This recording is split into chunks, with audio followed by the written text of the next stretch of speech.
பிறப்பினால் நாம் அனைவரும் சமமானவர்கள். ஆனால் ஞானம், அறிவு, தியாகம், கருணை மற்றும் தூய எண்ணத்தினால் தான் ஒருவன் மகானாக முடியும். நாம் அனைவரும் கடவுளின் குழந்தைகள் என்றால் அதில் உயர்வும் தாழ்வும் எப்படி இருக்க முடியும்? கல்வியின்மை மற்றும் ஏற்றத்தாழ்வு நம்முடைய சமூகத்தின் மிகப்பெரிய சாபக்கேடாகும். என்னையா யோசிச்சுக்கிட்டு இருக்க?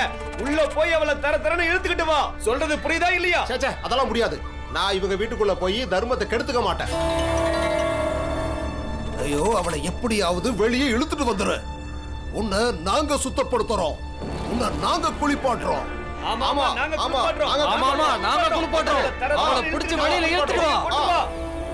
பாத்தீங்களா, உங்களை சுத்தம் பண்றதுக்கான வழியும் கிடைச்சிருச்சு. இப்ப நீங்க உள்ள வாங்க. என்ன தரன்னு இழுத்துட்டு வெளியில போங்க.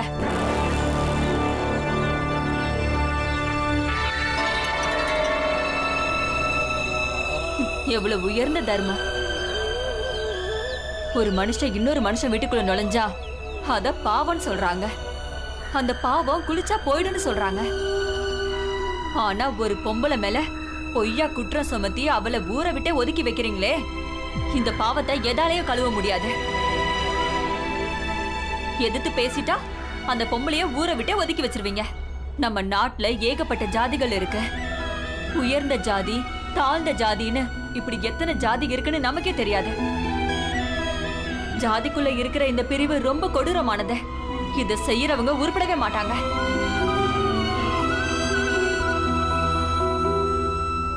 அட, என்னையா பண்ற? அவ பேசுறத கேட்டுட்டு இருக்க? அவளை பிடிச்சு தரன்னு இழுத்துட்டு வாயா. அப்புறம் இவளுக்கு ஜாதினா என்னன்னு நாங்க புரிய வைக்கிறோம். பாத்தீங்களா, இந்த அளவுக்கு நடந்ததுக்கு அப்புறமும் வெக்கம் இல்லாம எப்படி பேசுறான்னு. இல்ல, நான் போக மாட்டேன். நான் என்னைக்கும் தர்மத்தை மீற மாட்டேன். எப்படி போக மாட்டேன்னு சொல்லுவேன்? நீ உள்ள போய் தான் ஆகணும். உன் வீட்டை அழுக்க நீ தான் கழுவி ஆகணும். நீயே உள்ள போக மாட்டேன்னா யார் போவா? அதெல்லாம் முடியாது, என்னால முடியாது.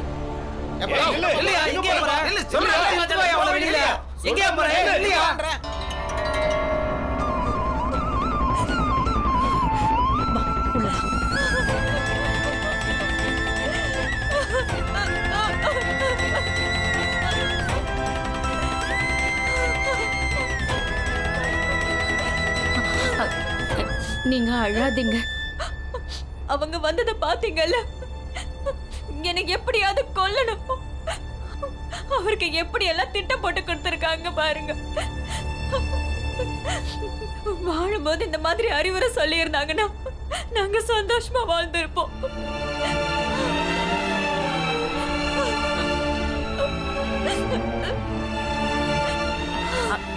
அக்கா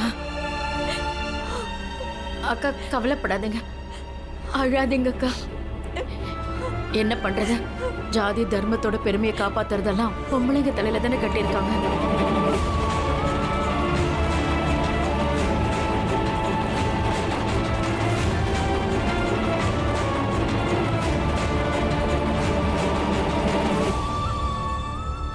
என் மேல பழிய சுமத்தி என்னை வீட்டை விட்டு அனுப்பிட்டாங்க.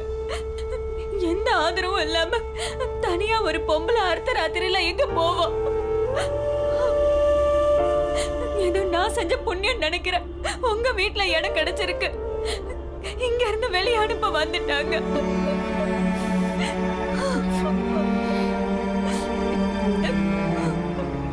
நீங்க ஒண்ணும் கவலைப்படாதீங்க, அழாம இருங்க. அக்கா, நீங்க எவ்வளவு நாள் வேணும்னாலும் இங்கே தங்கியிருக்கலாம். ஆமா, நீங்க ஒன்னும் கவலைப்படாதீங்க, எல்லாம் சரியாயிடும். இத உங்க வீடா நினைச்சுக்கங்க. எல்லாரும் நல்லா கேட்டுக்கோங்க. இனிமே அவங்க அமைதியா இருக்க மாட்டாங்க. திரும்பவும் கண்டிப்பா ஏதாவது பண்ணுவாங்க. பாலா, ஆனந்த், மஞ்சுளா, துளசி, பீமா, கங்கா, நாம எல்லாரும் ஒன்னா சேர்ந்து இவங்களை பாத்துக்கணும். சரிம்மா. இத பாரு, இத நாம இப்படியே விட்டுற போறது இல்ல. இனிமே இது உன் வீட்டு பிரச்சனை இல்ல, இது நம்ம சமூகத்தோட பிரச்சனை ஆயிடுச்சு. ஏன் நம்மெல்லாம் இருக்கும்போது உன் பொண்டாட்டி அவ வீட்டுல வாழ்ந்துகிட்டு இருக்காயா? நாம எல்லாரும் அசிங்கப்பட்டு நிக்கிறோம். ராம்ஜி ரொம்ப திறமைசாலி தான். நம்ம பொண்டாட்டி பிள்ளைங்களுக்கு அவன் அடக்கம் கொடுக்குறான். இது இப்படியே போச்சுன்னா அது நம்ம ஜாதிக்கும் சமூகத்துக்கும் மட்டும் அவமானம் இல்ல, நம்ம ஆம்பளையும் இல்லைன்னு ஆயிடும். நீ தான் அவளை இழுத்துட்டு வரணும். என்ன நடந்தாலும் நான் போக மாட்டேன். இங்க பாருங்க, நீங்க சொன்ன மாதிரி தான் நான் முயற்சி பண்ணேன். நடுவுல அந்த பொடி பையன் வந்து பிரசங்கம் பண்ணி எல்லாம் தீ கெடுத்துட்டான். திட்டத்தையே அவன் பாழாக்கிட்டான். இத்துணூண்டு பொடிய வாய் பேசியே எல்லாத்தையும் கெடுத்துட்டான். இங்க பாருங்க, உனக்கு 2 நாள் அவகாசம் தரோம். 2 நாள்ல நீ எதுவுமே செய்யலன்னா உன்னையும் உன் குழந்தைகளையும் உன் குடும்பத்தையும் நம்ம ஜாதியை விட்டு விலக்கி வச்சிடும். அதுக்கப்புறம் நீங்களும் அந்த சக்பால் வீட்டுக்கு தான் போயாகணும். 2 நாள். புரியுதா? வாங்க.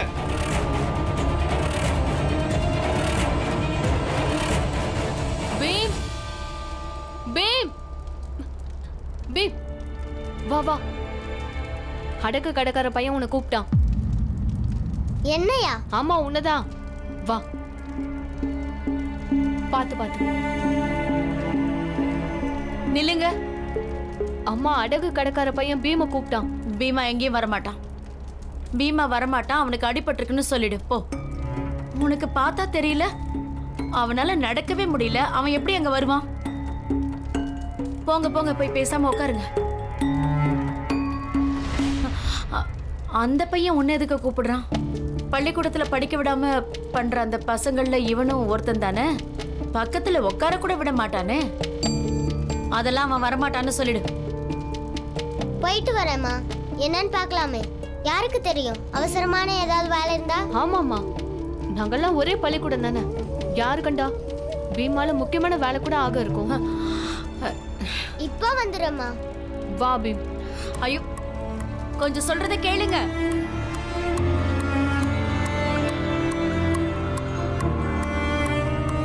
அவங்கெல்லாம் நல்லவங்க கிடையாது. கங்கா, கொஞ்சம் அடுப்ப பாத்துக்கதோ வந்துடுறேன்.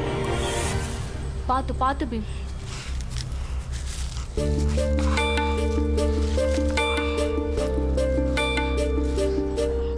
என்னாச்சு? ஏன் வர சொன்ன? திரும்பவும் என்ன தள்ளி விட போறியா? இல்ல. அப்புறம் எதுக்கு என்ன வர சொன்ன? நீங்க 7 தானே. அதுக்கு இரு.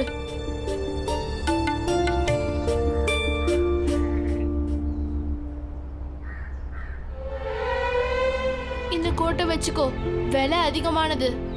எங்க ஜாதிக்காரங்களாம் இதை போடுவாங்க.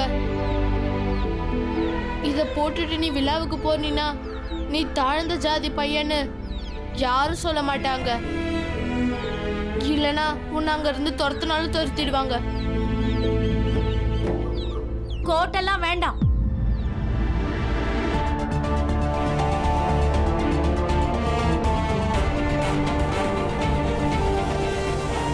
எங்களுக்கு கோட்டெல்லாம் வேண்டாம். அவங்க துரத்துனா துரத்திட்டு போறாங்க. ஆமா, என்கிட்ட என்ன வடை இருக்கோ அதையே நான் போட்டுட்டு போயிட்டு வரேன். இந்த கோட்டை எனக்கு கொடுக்க நினைச்சியே அதுக்கு ரொம்ப நன்றி. இதை நீ வச்சுக்கோ என் பீம்ராவ். இதை நீ ஏத்துக்கிட்டீனா நான் உனக்கு இது வரைக்கும் செஞ்ச கெடுதல் எல்லாம் நீ மன்னிச்சுட்டு தான் நான் எடுத்துப்பேன்.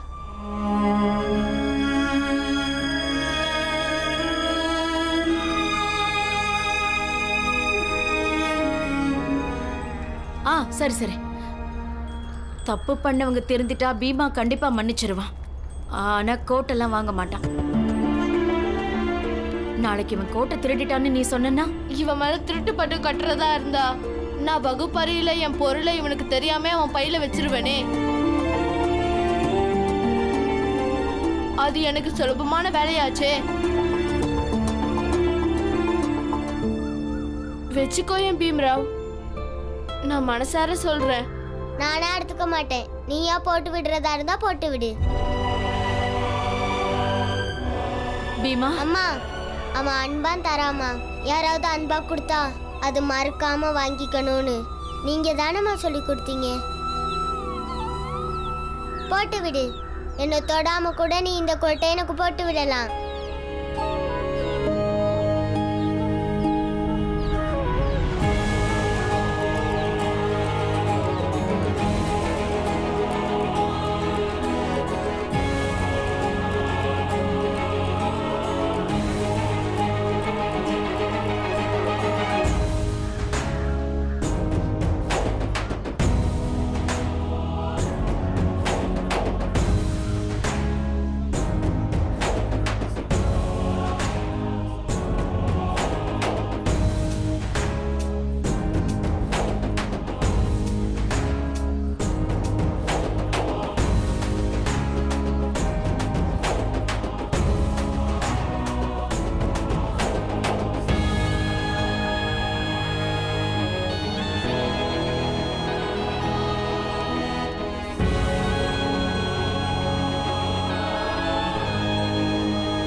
பீமா, ஒரு விஷயம் சொல்லு. அந்த பையன் அப்படி என்ன தப்பு பண்ணா? எதுக்கு கோட் கொடுத்து மன்னிப்பு கேக்குறான்? வகுப்புல ஒண்ணா உட்கார வைக்காததுக்கு இப்படியா மன்னிப்பு கேக்குறான்?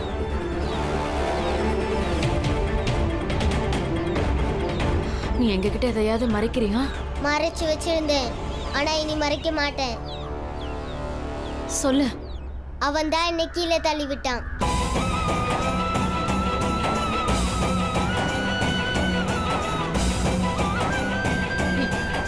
இந்த பையனா? நீ இங்கேயே நில்லு, நான் போய் அவனை நல்லா கேட்டுட்டு வரேன். அம்மா வேணாம், விட்டுருங்கம்மா. அவன் தான் என்கிட்ட மன்னிப்பு கேட்டுட்டான்ல, இனி வீட்டுக்கு போகலாம்.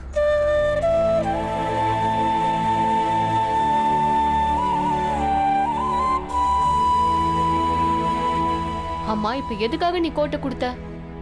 நீ எங்க கூட நட்பு வச்சுக்க போறியா? இல்ல, நம்ம எப்பவுமே நண்பர்களாக முடியாது. நீ பீம் கிட்ட உன்னோட கோட்டையும் கொடுத்துட்ட, அவன்கிட்ட மன்னிப்பையும் கேட்டுட்ட. அது நான் பீமாவை தள்ளி விட்டேன்ல, அதுக்காக பிராய்ச்சித்தத்துக்கு பண்ணேன். உண்மையில எந்த ஒரு உயர் ஜாதி பையனும் உங்க கூட நட்பு வச்சுக்க முடியாது. ஆனா சுரேந்திரன் தான் எங்க கூட நட்பு வச்சுக்கிட்டானே, அவனும் உயர் ஜாதி பையன் தானே? இல்ல, எனக்கு அவன் அளவுக்குலாம் தைரியம் இல்ல. என்னால எங்க அப்பா கிட்ட அடி வாங்கிட்டுலாம் அவன் கூட நண்பனா இருக்க முடியாது. நம்ம எப்பவுமே நண்பர்களாக முடியாது. பீம்ராவை நான் தள்ளி விட்டு தப்பு பண்ணிட்டேன். அதுக்கு பிராயச்சித்தமா தான் நான் கோட்டை கொடுத்தேன். நம்ம விரும்பினாலும் நம்ம நல்ல நண்பர்களா இருக்க முடியாது. என் அப்பா மாதிரி ஆட்கள், சுரேந்திரனோட அப்பா மாதிரி ஆட்கள் நம்மளாம் நண்பர்களா இருக்க விடவே மாட்டாங்க.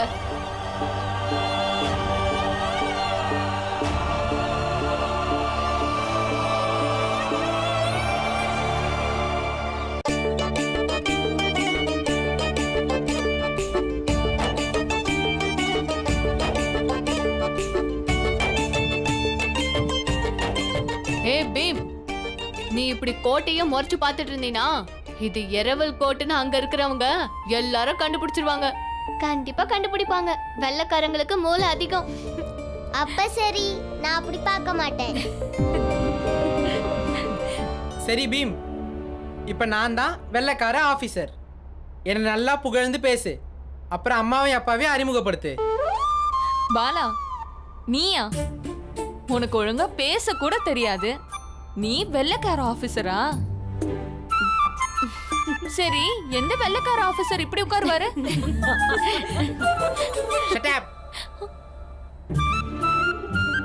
Good. Sisters, brothers, mothers, athais, and beams. Shut up. Do. நான் சொன்னது do. Good evening sir. இவங்க என்னோட அம்மா பீமா பாய் சத்பால். அப்புறம் இவர் தான் என்னோட அப்பா ராம்ஜி சத்பால். அப்புறம் அவ்வளோதானா? பேசிட்டு அங்கேயே அப்படி நிப்பியா இல்லை வேற எங்கேயாவது போய் உட்காந்துருவியா? பாலானே, அங்க எங்க எப்படி நாற்காலி போட்டிருப்பாங்கன்னு எனக்கு எப்படி தெரியும்? அங்க இருக்கிறவங்க உட்காருவாங்களா நிப்பாங்களான்னு எனக்கு தெரியல. என்ன பயமுறுத்தாதீங்கன்னு. பீம் சரி அதான் சொல்றான். எப்படி உட்காரணும் எந்திரிக்கணும்னு அங்க போய் பார்த்தா தானே தெரியும். பீமா பாய், இந்த துணி உனக்கும் எனக்கும் அப்புறம் பீமாவுக்கும் வாங்கிட்டு வந்திருக்கேன். மற்றவங்களுக்கெல்லாம் சம்பளம் கிடைச்சதும் வாங்கிட்டு வரேன். ஐயோ, தைக்கிறதுக்கு நேரமே இல்லையே. அண்ணி, இன்னைக்கு ராத்திரி இதை தச்சாகணும். என்ன பீம், இங்க வா.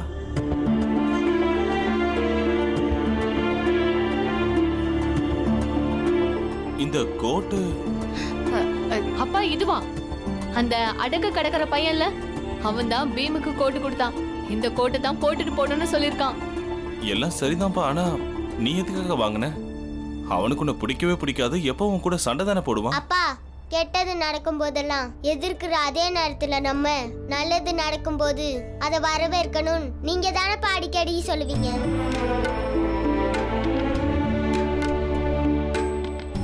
அப்பா, அவன் ரொம்ப அன்பா இந்த கோட்டை கொடுத்தான். நான் இதை வேணாம் தான் சொன்னேன். அவன் ரொம்ப கவலைப்பட ஆரம்பிச்சிட்டான். அதுக்கப்புறமா என்னால மீற முடியல.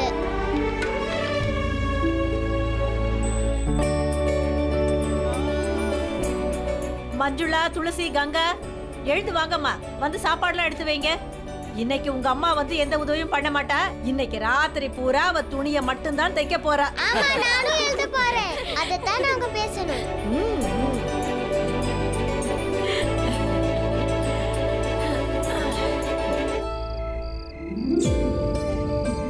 என்னக்கா நீங்க தப்பீங்களா? சின்ன பசங்களுக்கு கூட துணி தைப்பனே. ஏன் பீம் எவ்வளோ நேரமா எழுதிட்டு இருக்கிற? ரொம்ப நேரம் ஆகும்னு யோசிச்சு யோசிச்சு எழுத வேணாமா? அவனை எழுத விடு, நீ என் கூட வா. நீ எழுது பீம். சமையல் முடிஞ்சுதா? ஆயிடுச்சுப்பா, இன்னும் கொஞ்ச நேரத்துல முடிஞ்சிடும். அப்பா அப்பா அப்பா, ஒரு சந்தேகம். நீங்க சுபேதாரரா இருந்தவர் தானே? நீங்க வேலையில இருக்கும்போது இந்த மாதிரி நிறைய விருந்து நடந்திருக்கோம்ல? ஆமா, நடந்திருக்கு. அங்க அடிக்கடி இப்படி பெரிய பெரிய விருந்தெல்லாம் நடக்கும். அங்க என்னென்ன இருக்கும்பா? பெரிய பெரிய ஆட்கள்லாம் வருவாங்க, தடப்படலாம் விருந்து இருக்கும். வேற என்ன இருக்கும்? சாப்பாடு தயாராயிடுச்சு, எல்லாரும் வாங்க. சரி அக்கா நீங்க போய் சாப்பிடுங்க. நீங்க? நான் இதை முடிச்சிட்டு சாப்பிடுறேன். சரி.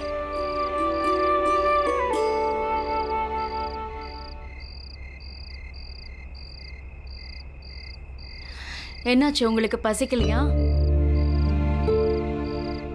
இல்ல, பசிக்கல. பசி இல்லையா இல்ல படபடப்பா இருக்கா? ஆமா, கொஞ்சமா. எனக்கும் தான் கொஞ்சமா இல்ல, ரொம்பவே.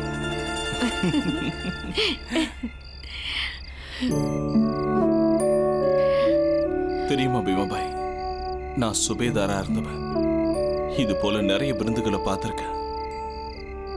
டியூட்டியில இருக்கும்போது சில பசங்களோட அவங்க அம்மா அப்பாக்கள் வரும்போது என்னைக்காவது ஒரு நாள் நீயும் நானும் நம்ம பசங்க எல்லாரையும் கூட்டிக்கிட்டு இப்படி விழாக்கெல்லாம் போக முடியுமான்னு யோசிச்சிருக்கேன். அப்பெல்லாம் நினைச்சு பார்க்கவே எனக்கு பயமா இருக்கும். நான் இந்த மாதிரி கனவு காண்றதுக்கே தயங்கி இருக்கேன். நீங்க நினைச்சு கூட பார்க்காத கனவெல்லாம் நாளைக்கு நடக்க போகுது. ஆமா, ஆனா ஒண்ணு சொல்லவா, எனக்கு ரொம்ப படபடப்பா இருக்குங்கிறது தான் உண்மை. கொஞ்சம் நினைச்சு பாருங்க, அங்க பெரிய பெரிய ஆளுங்க அப்புறம் வெள்ளைக்காரங்கெல்லாம் இருப்பாங்க. என்ன என்ன பாருங்க, என்னால அவங்க முன்னாடிலாம் வந்து நிக்க கூட முடியுமான்னு எனக்கு தெரியலங்க.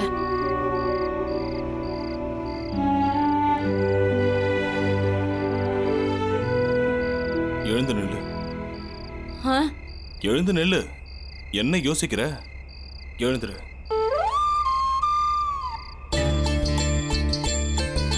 ஆ.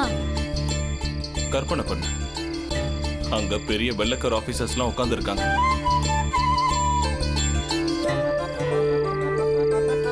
இப்ப நம்ம பையனோட அவங்க கிட்ட போய் ஆகணும்.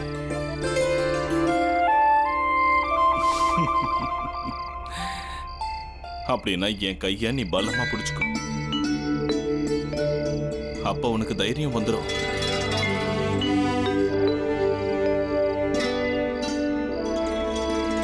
அதுக்கப்புறம் நாம பீமோட அம்மா அப்பான்னு கர்வத்தோட நாம போகணும்.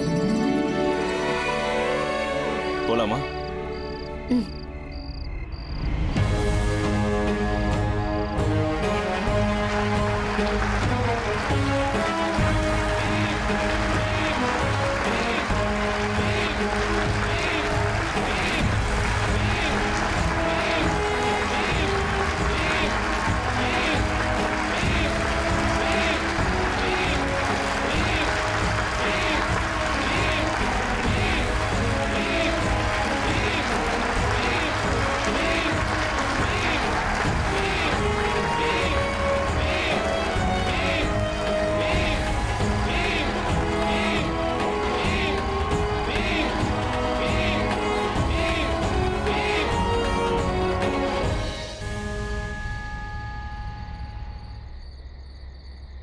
என்னாச்சு?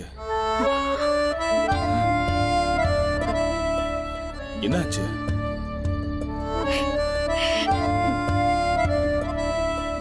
தெரியல. நால பக்கத்துல இருந்த 1000 பேர் கத்துற சத்தம் கேட்டுச்சு. எல்லாரும் நம்மளோட பீமாவோட பேரை சொல்லி சத்தம் போட்டுட்டு இருந்தாங்க. பீம் பீம். கனவுதான். ஆனா அது எனக்கு ரொம்ப சந்தோஷமா இருந்தது. எனக்கும் சந்தோஷமா இருக்கு பீமா பாய். பீமா பத்தி நம்ம வச்சிருக்கிற கனவுகள் எல்லாமே கண்டிப்பா நினைவாகணும் பீமா பாய்.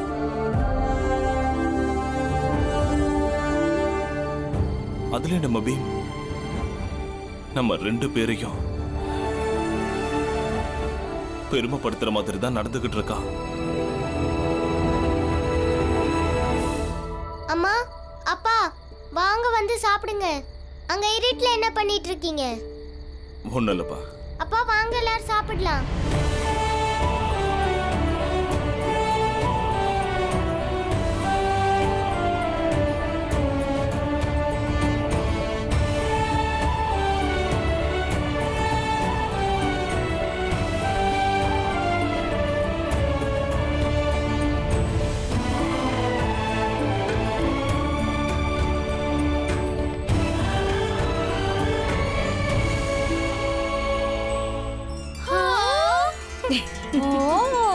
ஷூ, என்ன பண்ற? அம்மாடி கொஞ்சம் திரும்புமா, திரும்ப இப்படி நல்லா திரும்புமா. என்ன அண்ணி? பா நீயும் கொஞ்சம் அப்படி திரும்பு. அம்மாடி இந்த நேரம் உனக்கு எவ்வளவு எடுப்பா இருக்கு தெரியுமா? 2 பேரையும் இப்படி பார்க்க என் கண்ணே பட்டுடும் போல. பீம், நீயும் சீக்கிரம் போய் குளிச்சிட்டு வா. நான் ராத்திரியே உனக்காக சீக்காய் ஊற வச்சிருக்கேன். நல்லா ஊறி இருக்கும். நல்லா தலையில தேய்ச்சி குளி, சரியா? சரி, இத கழட்டு.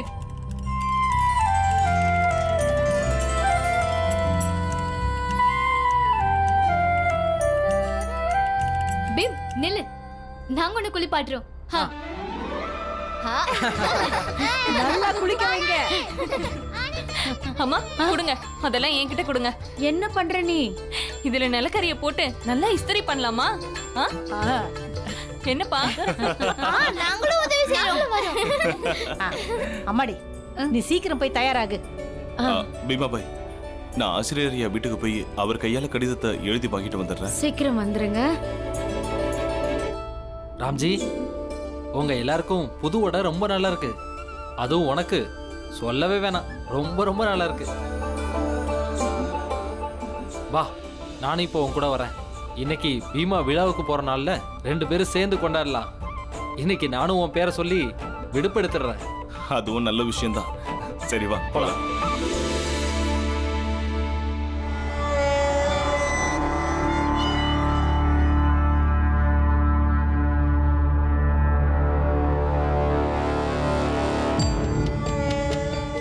சேட்டையா நீங்களா? என்ன பண்றது, வர்ற மாதிரி ஆயிடுச்சு. அங்க மொத்த குடும்பமும் கொண்டாடிக்கிட்டு இருக்காங்க. கீழ் ஜாதியா இருந்தாலும் நாளைக்கு வெள்ளைக்கார துறையோட சேர்ந்து விருந்து சாப்பிடும்போது அவங்க என்ன நினைப்பாங்க தெரியுமா? அந்தஸ்து உயர்ந்திருக்கு, நம்ம ஜாதியை பெருமைப்பட போகுதுன்னு சொல்லுவாங்க. ஆனா உன் கௌரவமும் போயிடுச்சு, கூடவே சேர்ந்து எங்க கௌரவமும் போயிடுச்சு. ஆனா நீ மரம் மாதிரி நின்றுட்டு இருப்ப, எதுவும் செய்ய மாட்டேன். எதுவும் செய்ய மாட்டியா? நான் என்ன பண்றது? நம்ம ஜாதி தர்மத்தை மீறி நான் அவன் வீட்டுக்குள்ள போக மாட்டேன். நம்ம ஜாதிக்காரங்களாலையும் அவனை ஒன்னும் பண்ண முடியாது. ஏன் சேட்டையா, நீங்க மட்டும் அவனை என்ன பண்ணி கிழிச்சிட்டீங்க? டேய், அவன் சுபேதார். அவன் கம்ப்ளைண்ட் கொடுத்துட்டான்னா நம்மள சும்மா விட மாட்டாங்க, உள்ள வச்சு நல்லா புழிஞ்சிருவாங்க. அப்ப நான் என்ன பண்றது? ஊர்க்காரங்க எனக்கு வெறும் 2 நாள் அவகாசம் கொடுத்துருக்காங்க. அதுக்கப்புறம் என்ன ஜாதியை விட்டே தள்ளி வச்சிருவாங்க. நீங்களே ஏதாவது வழி இருந்தா சொல்லுங்க. ஒரே ஒரு வழிதான் இருக்குது. எல்லா பிரச்சனைகளுக்கும் காரணம் அந்த ராம்ஜி சத்பால் தான். அந்த அரக்கனோட உயிர் அவன் பையன் பீம்ராவ்ட்ட இருக்கு. உயிர் இருக்கிற கிளியோட கதை முடிஞ்சிருச்சுன்னா அரக்கனோட கதையும் முடிஞ்சிடும். புள்ள பாசத்துக்கு தான் எப்பேற்பட்டவங்களையும் பணிய வைக்கிற சக்தி இருக்கு. அவனுங்க மட்டும் பணிஞ்சிட்டானுங்கன்னா உன் பொண்டாட்டி வேற வழியே இல்லாம வெளியே வந்துருவா. அவ வெளியே வந்ததும் நாம எல்லாரும் சேர்ந்து அவ தப்புக்கான தண்டனையை கொடுத்துடலாம். இப்ப ஒரே அம்புல எப்படி தெளிவா 2 பறவை அடிக்கிறதுன்னு யோசி. இந்தாங்க மருந்து. தினமும் காலையில வெறு வயித்துல இந்த சூரணத்தை தேன்ல கலந்து உங்க மனைவியை சாப்பிட சொல்லுங்க. சரிங்க. அப்புறம் பள்ளிக்கூடம் எப்படி போகுது? நல்லா போகுது. ஆசிரியர்கிற முறையில் கல்வி அளிக்க வேண்டியது எங்களோட பொறுப்பு. சமூகத்தோட எதிர்காலம் உருவாகிறத முதல்ல பார்க்கக்கூடிய பாக்கியம் எங்களுக்கு தானே கிடைச்சிருக்கு. ரொம்ப சரியா சொன்னீங்க ஆசிரியர் ஐயா. அட ஏய் தள்ளு, தள்ளி போ.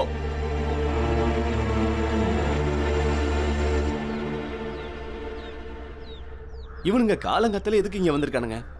இவனுங்க மூஞ்சிய பார்த்தா 4 பூரா விளங்காது. அப்படியெல்லாம் சொல்லாதீங்க. இவரோட பையன் இடத்துல வந்து எங்க பள்ளிக்கூடத்துக்கே பெருமை சேர்த்திருக்கான். அதனால என்ன, இப்ப இடம் வந்ததுனால அவன் ஜாதி மாறிடுமா என்ன? ஐயா நீங்களே சொல்லுங்க. சில நேரம் அடிக்கிற காத்துல குப்பையெல்லாம் பறந்து வரும். அதனால குப்பைக்கு எந்த பெருமை இல்ல, காத்தோட சக்தி அது. அது ஆகாயத்துல பறந்தாலும் குப்பை குப்பை தான்.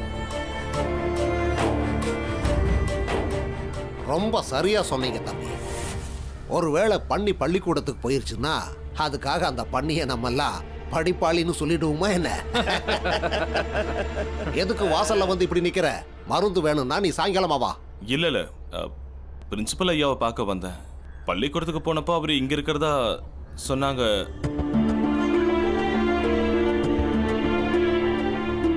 அப்ப நான் வரேன். ஆனா உட்காருங்க ஐயா, அவனுங்க காத்துக்கிட்டு இருப்பானுங்க.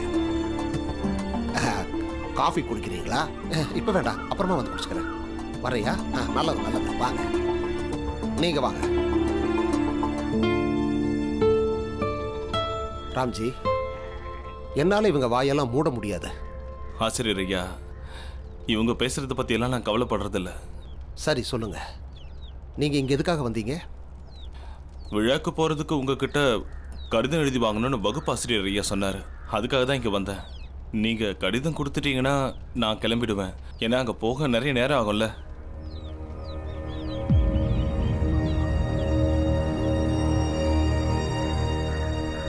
என்னாச்சு ஐயா? ராம்ஜி, நீ தப்பா நினைக்கலாம். இருந்தாலும் நான் இந்த கடிதத்தை தரப்போறதில்ல.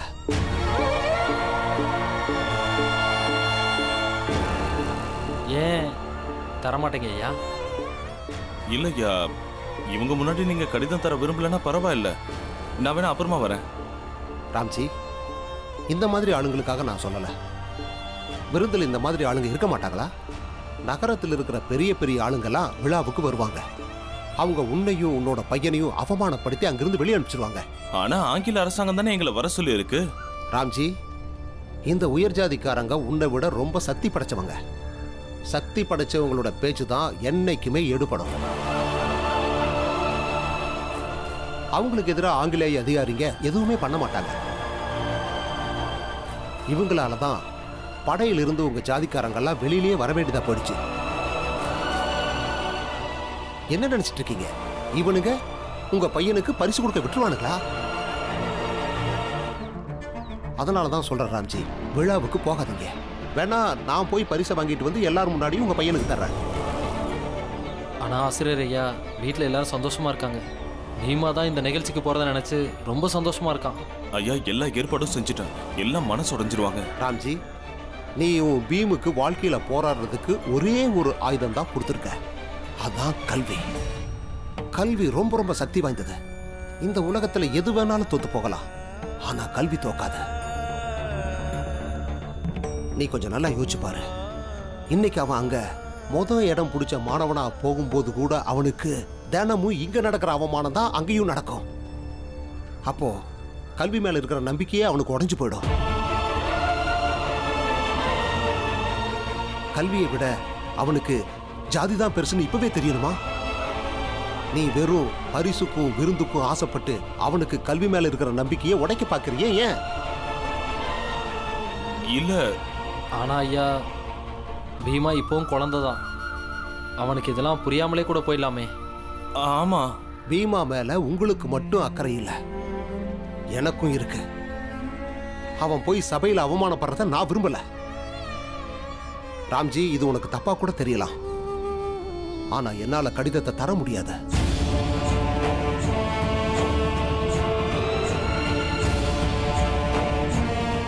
இது உங்களுக்கு ஏமாற்றமா இருக்கலாம், ஆனா உங்க மகனோட நன்மைக்காகத்தான் இதை சொல்றேன். என்னாச்சு ஆசிரியர் ஐயா, ஏதாவது பிரச்சனையா என்ன? நாங்க அங்க வந்து சத்பாலுக்கு எங்க பாஷையில சொல்லி புரிய வைக்கவா? ராம்ஜி சத்பால் ரொம்ப புத்திசாலி. அவருக்கு ஒரு தடவை சொன்னா போதும், அவராவே புரிஞ்சுப்பாரு. கிளம்பு ராம்ஜி, பீமாவுக்கு சொல்லி புரியவை. ஒருவேளை நான் சொன்ன விதம் உனக்கு தப்பா பட்டிருந்துச்சுன்னா என்ன மன்னிச்சுக்க. தொடச்சது போதுங்கக்கா, போதுங்கக்கா, விடுங்க. இந்தா உன் கோட்டை தேய்ச்சாச்சு. நல்ல ராஜா மாதிரி போகணும் பீம். அங்க பெரிய பெரிய ஆள்லாம் வருவாங்க. நீ நல்ல ஜம்முன்னு போனதுன்னு நல்லா இருக்கும். பள்ளிக்கூடத்திலே நீ முத ஆளா வந்திருக்க. நீ பீம் ராவாச்சே. பீமராவ் சக்பால்.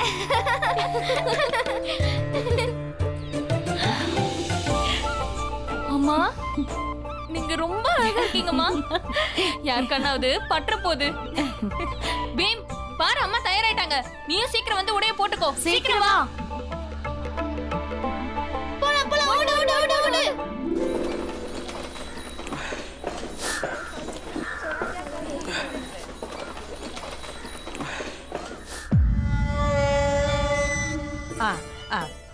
ஐயா, கொஞ்சம் இங்கேயே நில்லுங்க.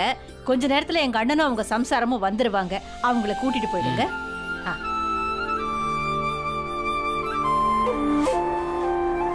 அண்ணே, அம்மாடி, பீம்ராவ் தயாராயிட்டீங்களா இல்லையா? வண்டி வந்துருச்சு உங்களை கூட்டிட்டு போறதுக்கு. பீமராவ் தயாராயிட்டான்.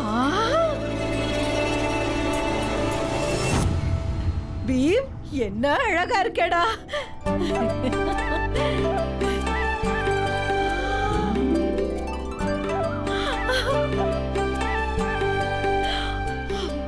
பாக்க அப்படியே புது பொண்ணு மாதிரி இருக்க. ஆமா, மாப்பிள்ளை பையன் எங்க? அண்ணி, அவரு கடிதம் வாங்கிட்டு வர போயிருக்காரு.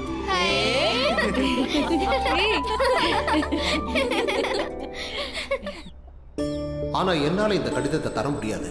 அங்க நகரத்துல இருக்கிற பெரிய பெரிய மனுஷங்கள்லாம் வருவாங்க. அவங்க உன்னையும் பையனையும் அவமானப்படுத்தி அனுப்பிச்சிருவாங்க. அதனாலதான் சொல்றேன், விழாவுக்கு போகாத. நல்லா யோசனை பண்ணு. அவன் அங்க இடம் வாங்கின மாணவனா போனா கூட இங்க தினமும் அவனுக்கு என்ன நடக்குதோ அதுதான் அங்கேயும் நடக்கும்.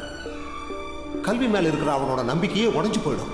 இப்படி விருந்துக்காகவும் பரிசுக்காகவும் கல்வி மேல இருக்கிற அவனோட நம்பிக்கையை உடைக்க பாக்குறீங்களா? நாங்க ஆங்கிலேயர்கள் விழாவுக்கு போகலாமா? கண்டிப்பா போலாம். பீமாபாய், இந்த துணி உனக்காகவும் எனக்காகவும் அப்புறம் பீமுக்காகவும் வாங்கிட்டு வந்திருக்கேன். இப்படி திரும்ப, கொஞ்சம் திரும்ப, இன்னும் கொஞ்சம் திரும்ப. என்ன அண்ணி நீங்க?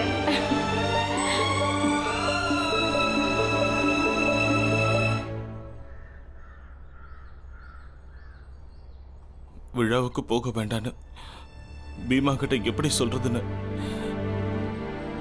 எனக்கு ஒண்ணுமே புரியல. அங்க குடும்பமே சந்தோஷமா இருக்கு.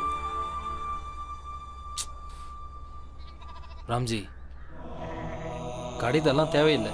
பேசாம கிளம்பி போயிடுங்க. அங்க யாராவது கேட்டாங்கன்னா மொத்த பள்ளிக்கூட மாணவங்களே என் பையன் தான் ஆளா வந்திருக்கான்னு கர்வத்தோட சொல்லுங்க. அங்க என்ன ஆயிட போகுது? அங்கேயும் அவமானப்படுத்துறவங்க கொஞ்சம் பேர் இருக்க தான் செய்வாங்க. ஆனா அதிகாரிகளும் இருப்பாங்கல்ல, அவங்களுக்கு தெரியாம இந்த நாட்டில் என்னென்ன நடக்குதுன்னு அவங்களும் தெரிஞ்சுப்பாங்கல்ல.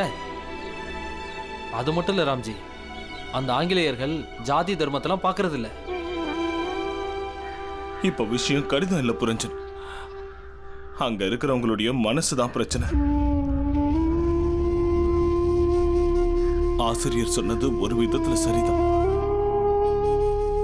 அங்க யாராவது அவனை கிண்டல் பண்ணிட்டாங்கன்னா அவன் மனோபலமே ஒருவேளை உடைஞ்சு போயிடலாம்.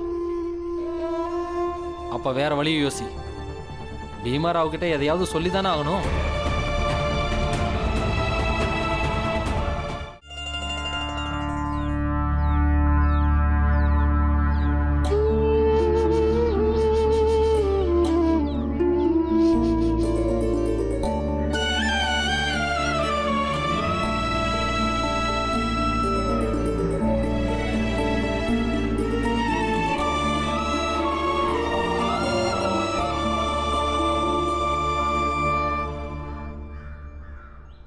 அம்மா அப்பா வந்துட்டாங்க.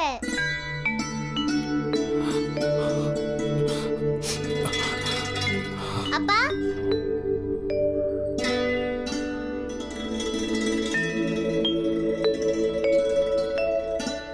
அப்பா ஏன் இவ்வளவு நேரம் ஆயிடுச்சு? அம்மாவே தயாராயிட்டாங்க.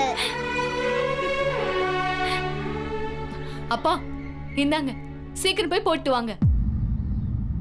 நாங்க எல்லாரும் உங்களுக்காக தான் காத்துட்டு இருக்கோம். சீக்கிரம் போய் போட்டுட்டு வாங்க.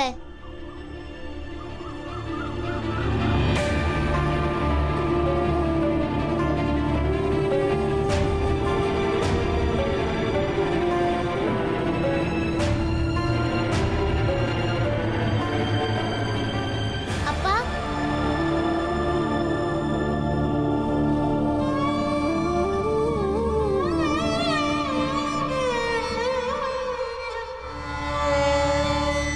ஏதோ பிரச்சனைன்னு நினைக்கிறேன். என்னன்னு பார்க்கலாம். வா வா போய் பார்க்கலாம். என்னாச்சுங்க? இந்தாங்க போட்டுக்கோங்க, ஏற்கனவே நேரம் ஆயிடுச்சு. அங்க அவன் இடம் பிடிச்ச மாணவனா போனா கூட இங்க தினமும் அவனுக்கு என்ன நடக்குதோ அதே தான் நடக்க போகுது. கல்வி மேல இருக்கிற அவனோட நம்பிக்கையே உடைஞ்சு போயிடும். வாங்க. நம்ம எங்கேயும் போக மாட்டோம்.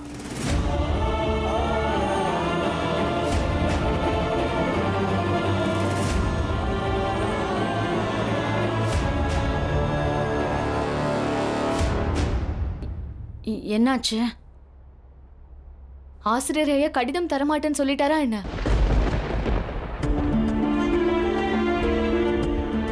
ஏன் அமைதியா இருக்கீங்கப்பா? சொல்லுங்கப்பா. ஏன்பா ஆசிரியர் ஐயா கடிதம் எழுதி கொடுக்கலையா? இல்ல அப்படியெல்லாம் எதுவும் இல்லை. ஆசிரியர் ஐயா என்கிட்ட உங்க பையன் பள்ளிக்கூடத்தையே பெருமைப்படுத்திட்டான், அதனால சந்தோஷமா போயிட்டு வாங்கன்னு தான் சொன்னாரு.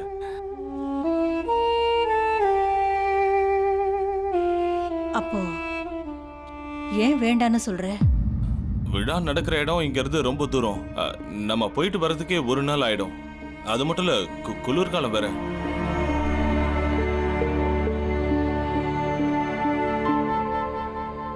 மஞ்சுளா, கொஞ்சம் தண்ணி எடுத்துட்டு வா.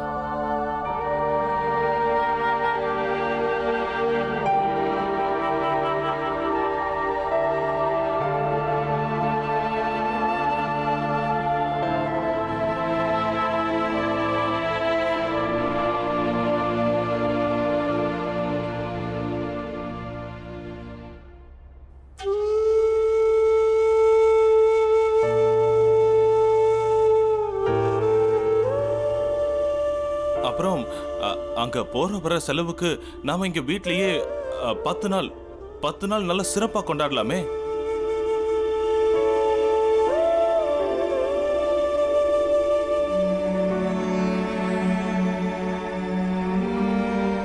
இப்போ நீங்களும் புது ஆடைகளை போட்டுக்கலாம்ல.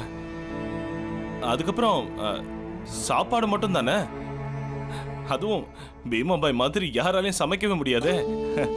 அப்படி ஒரு சுவையான சாப்பாடு அந்த வெள்ளைக்காரன் விருந்துல கிடைக்குமா? என்ன ஆனந்த், என்ன பாலா,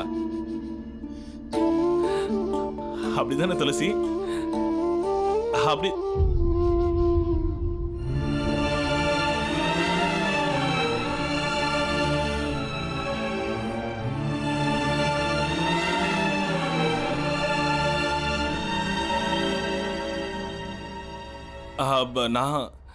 நான் சொல்றத நீங்க நம்புறீங்கன்னா இந்த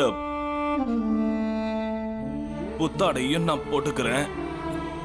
ஆனா அங்க போகணும்னு மட்டும் சொல்லாதீங்க. நாம இங்கேயே கொண்டாடலாம். அப்படின்னா ஆசிரியர் ஐயா கடிதம் கொடுத்தாருல, அதை காட்டுங்க.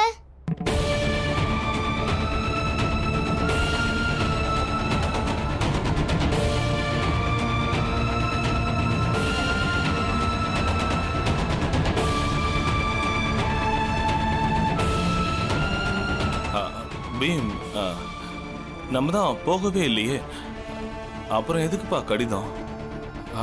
அதனால தான் நீங்களே நேரடியாக போய் பரிசை வாங்கிட்டு வந்துருங்கன்னு நான் ஆசிரியர் ஐயா கிட்ட சொல்லிட்டேன். அப்பா, நீங்க போய் சொல்றீங்க.